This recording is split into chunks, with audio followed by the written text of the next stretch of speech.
हाय, good morning. झाला का सर्वांचा चहा नाश्ता? आमचा पण झाला.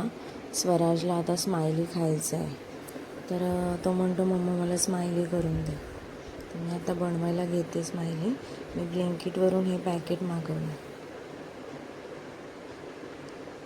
तसं की तुम्ही म्हणाल का बाहेरचं देते, पण नेहमी नाही, 15 दिवसातून महिन्यातून एकदा देते आणि ते पटकन होतं. त्याला खूप आवडतं. आता मी चालले आहे हनुमान मंदिरमध्ये दर्शन घेण्यासाठी. आज हनुमान जयंती आहे ना, त्यासाठी.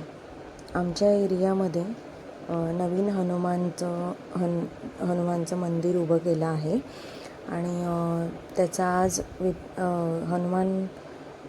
श्री हनुमान व श्री विठ्ठल रुक्माईचा प्राणप्रतिष्ठा सोहळा आज होता आणि छान आम्ही दर्शन घेतलं. मी आणि माझ्या बाजूच्या काकी होतो. तर दर्शन घेऊन बाहेर बसलो. तिकडे कीर्तन चालू होतं. कीर्तनालाही बरेच स्त्रिया उपस्थित होत्या आणि छान होतं कीर्तन, पण ऐकून बरं वाटलं जरा. त्यानंतर आम्ही महाप्रसादाचा लाभ घेतला. आजचा दिवस इथेच संपला. भेटू नेक्स्ट ब्लॉगमध्ये. बाय.